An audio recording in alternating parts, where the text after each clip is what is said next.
Hi and welcome to Old Time Knowledge. Today we're continuing in the holiday series with cranberry sauce.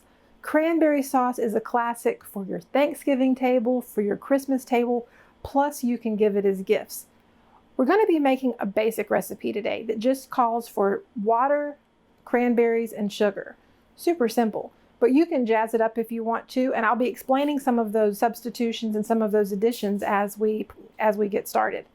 Also, you can jar these up in different size jars. I'm going to be using pint-sized jars because that's going to work well for us for the holidays. But I also already have some cranberry sauce jarred up in half-pint jars, which is good for smaller portions. So stick with me and we'll get right to it. All right, let me explain what I've got here. As I mentioned, the ingredients are super simple for this: cranberries, sugar, and water. And I've got my jars back here in this pot. They've already been sterilized and they're just sitting in hot water waiting for the canning up of the cranberry sauce. These are fresh cranberries. These are your typical 12-ounce bags that you get from the grocery store this time of year. They're fresh. These aren't frozen. I have had them in the refrigerator though. These bags usually have about 4 cups per bag. And I have 2 of them. So this is a total of 8 cups. But I also have some cranberries here that are frozen from a trip that my son and I took to Cape Cod last fall. I made up some fresh cranberry sauce over the holidays last year. And I've saved these because I specifically wanted these for canning up some cranberry sauce this year. I'm not sure how many's in this bag, but I'm going to get all of these rinsed up and then we'll find out. The quantities are going to work out about the same. It roughly works out to 2 to 1 to 1. So 2 parts cranberries to 1 part water and 1 part sugar. So whatever the amount is, it's going to be double the cranberries, and then the amount of sugar and the amount of water, as far as cups go, is going to be equal to the number of cups of cranberries. I hope that's not too confusing, but I'll put the recipe in the description below. And also, we'll be able to talk about those substitutions and little add-ins that you can do as we go. All right, let's get started. In this pot, I have 6 cups of water because it turned out that I had exactly 12 cups, well, slightly over 12 cups of cranberries. So because there's 12 cups of cranberries, I'm going to use 6 cups of water and I'm going to use 6 cups of sugar. I'm going to move these cranberries over for just a minute. Let me start getting the sugar in here.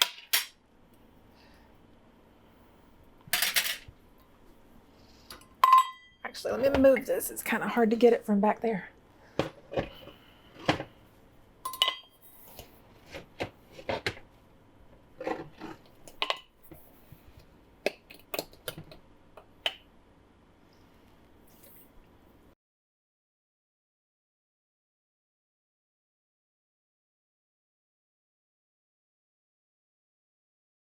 All right, that's 6 cups of sugar. So now I just need to bring this to a boil and get that sugar dissolved in there. And once it comes to a boil, I'm going to add the cranberries and then we'll go to the next step. Alrighty, this water has come to a boil. The sugar's all dissolved. So I'm going to just turn this down for a minute. And I'm going to add the cranberries. I'm actually going to move it off the heat a little bit because this pot is going to be so full when I'm done. My larger pot has jars sitting in it in hot water right now. And so I'm working with the pot that I have. I have a much, much bigger pot, but that would totally be too much right now.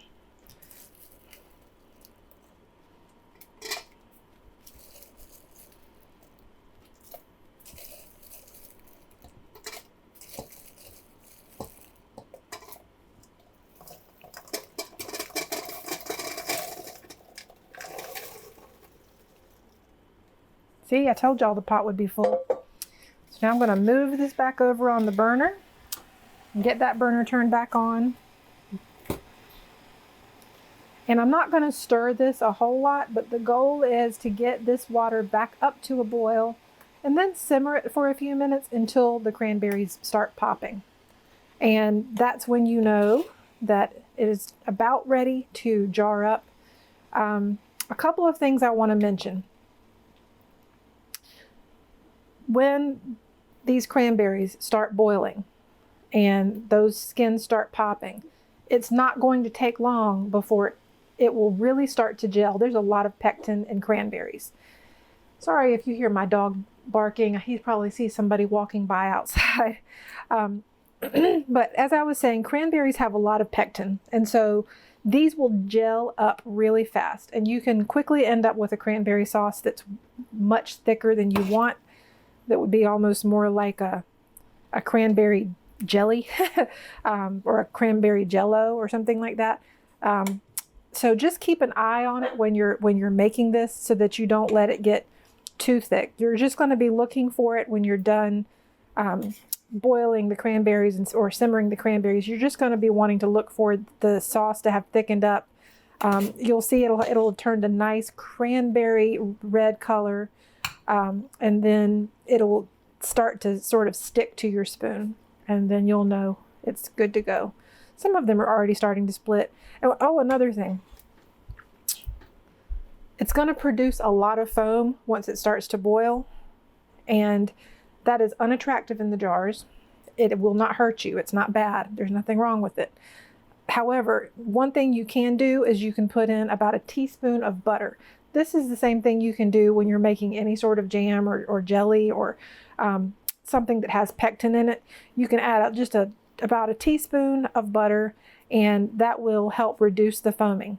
If you don't want to do that, you can also just scrape the foam off the top when it's done before you put it in the jars, and that'll help the appearance of it quite a bit. But again, the foam's not going to hurt you. It just doesn't look very nice.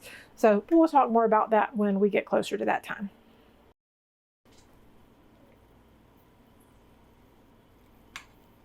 These are starting to get warmed up. They were still cold from having been in the refrigerator, but they're starting to get warmed up. So I expect this water won't take too long to boil. I think about it. Every now and then you'll see little cranberries that don't look so nice, and you can take those out if you want to. It's okay if they get left in. That's, again, one of those little appearance things. I'm going to try to get that one out. That one looks kind of weird.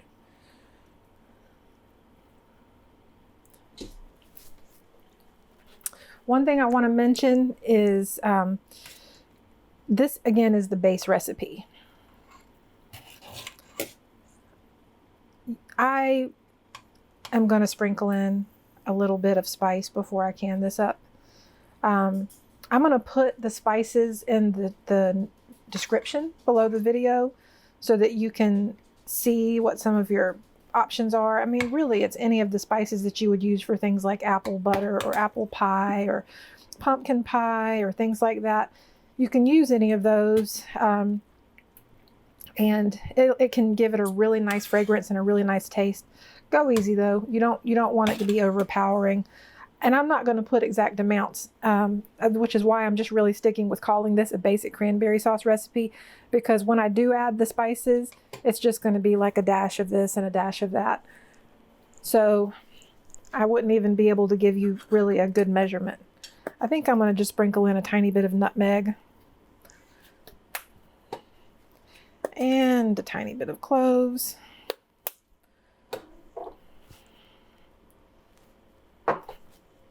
And just a pinch of cinnamon. Not very much. But boy, does that smell good, y'all. It doesn't take much. Allspice is another good one. A little bit of ginger might work well. You can substitute some of your water for orange juice if you want a citrus, like an orange cranberry type sauce. That is a really nice option. Sometimes when you do that, you can also put in some orange zest. Just grate up some orange zest, and then you can even just squeeze your oranges in here, or you can use orange juice from a bottle, and that's fine.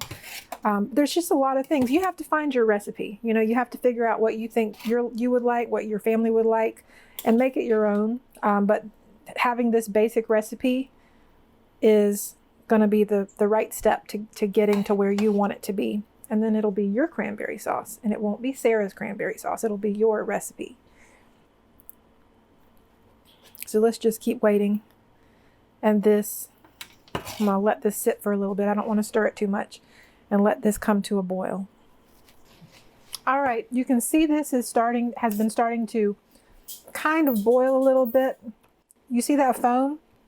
That's what we don't want a whole lot of. I'm going to add just about a teaspoon of butter to this. That will hopefully reduce the foaming. And then if I still have foam when it's time to jar it up, I'll just spoon it right out.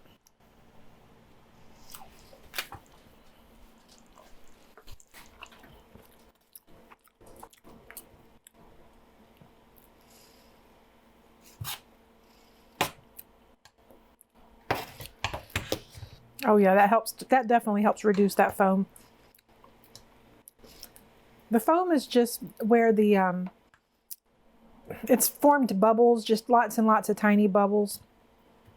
And I guess the butter just changes the surface tension of the water. I'm not really sure how that works. It sounds very sciencey to me, but I know you can do it. I know you can add butter, and then that can help reduce the foaming. Man, that color is just so pretty, y'all. It is like the color of Christmas. Let's see.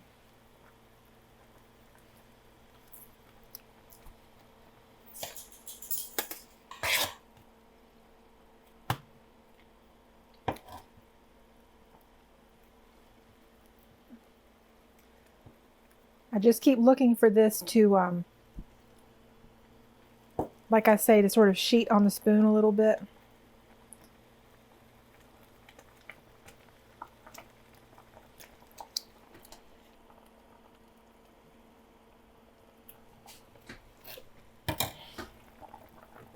I'm putting it back on low for just a minute.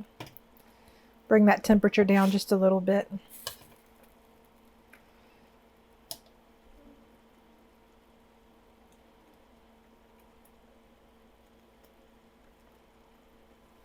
Let's see.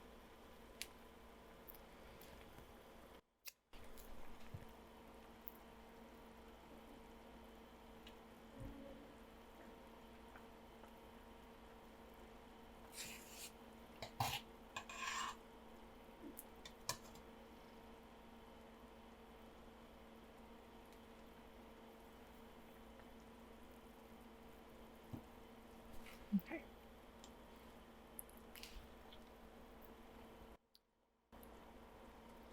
I think we're there. I don't know if you can see that. Let me try to get a little bit closer up. You see how that's kind of thick on the back of the spoon there? It's sort of sticking to it, and it's not just all sliding right off. And then I can run my finger through it. It's ready. Turn this off and get it off the burner, and then we'll get these jarred up. Alrighty. Let's get this jarred up.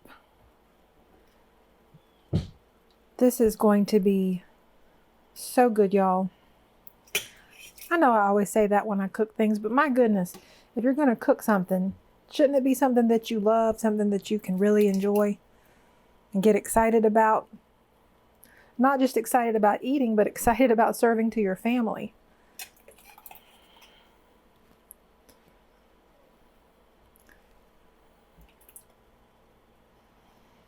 And we're going to want these jars filled to within 1/4 of an inch of the top.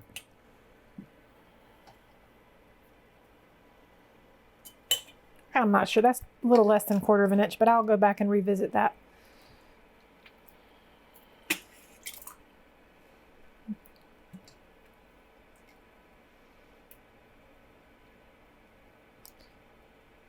And this is very liquid right now, but you kind of want it liquidy because it's going to firm up as it comes to room temperature, and then you're going to chill it, of course, before you serve it. At least that's what we do. And you just don't want it to be too thick. You don't want it to come out as just a big block of cranberry sauce. If you want a cranberry sauce that's not whole berry cranberry sauce, and if you want to make sure you don't have any seeds in your cranberry sauce, then you can run your cranberry sauce through a sieve or a food mill to get the skins and the seeds out, but we like whole cranberry sauce.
All right, let me get these in this canner.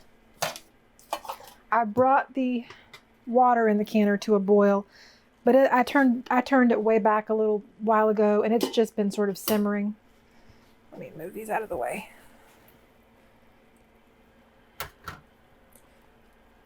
You definitely do not want to put jars with hot sauce or jelly or jam or anything like that into a cold canner. You want your water to be up to a nice hot temperature so your jars don't crack. Get this on here. Ooh. Move one of those in a little bit. Sometimes it takes a little bit of finagling. There we go. So let me take you and show you, in case you haven't seen me talk about this in one of the other videos. I think I talked about it in the apple butter video, but this steam canner is so awesome. The way it works is, let me turn that burner up. The way it works is that little dial has different altitude zones. I'm at sea level, and so I'm in the zone 1, which is that little blue band. So I start timing the steaming of my jars, the steam canning of my jars, once that little red needle hits the green zone. It's not there yet. The water has to come up to a boil, and then it'll start generating steam. That's when it's going to push that needle into that green zone.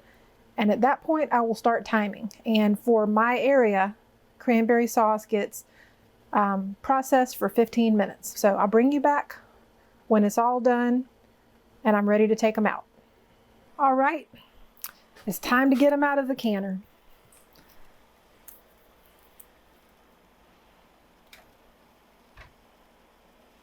Look at there.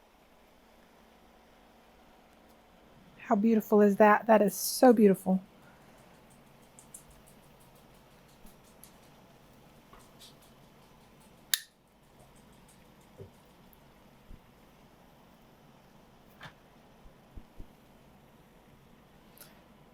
Some of them popped almost as soon as I took the lid off, which is not surprising. That seems to happen a lot with this steam canner.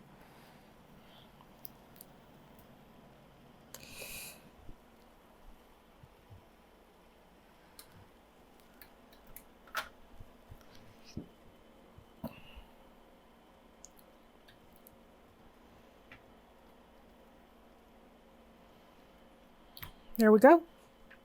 All right, let me bring you in close so you can see these beautiful jars.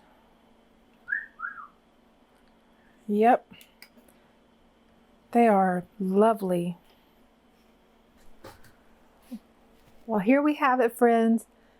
Delicious homemade cranberry sauce, all jarred up and ready for Thanksgiving and for Christmas. The next video I'm going to be doing is one I am super excited about, because I have never made it before, and it's going to be fruitcake. So if you're not already subscribed, make sure you subscribe to this channel right now. Subscribe right now and hit that little notification bell so as soon as that video for fruitcake is posted, you will know it. I'm excited about this because fruitcake is something that has never appealed to me. I have never had a desire to eat fruitcake because of the fact that whenever you go to the grocery store around the holidays, you'll see these little rectangular fruitcakes, and they look kind of sad. They don't look very good. But I know it's been popular for so long, so I've been determined to figure out what it is about a fruitcake that makes it such a popular, traditional Christmas food. I talked to my mom, and she told me that my grandmother used to make it when she was a little girl. My grandmother hasn't made it in my lifetime that I recall, but she used to make it when my mom was little. But anyway, I have an amazing fruitcake recipe that actually sounds super duper appetizing. I cannot wait to make it and to share it with you. And I'm going to be making it now, even though we're not even in November yet, because fruitcake is something that you're going to typically age with your favorite alcohol, your favorite liquor. And it really should age for about 6 weeks. And so I want to make sure it's ready in time for Christmas. So subscribe, hit the notification bell. Let me know what you think of this video in the comments below. Give it a like, share with your friends, all that good stuff. Lots more good holiday stuff coming up. Thanks so much for watching. Bye-bye.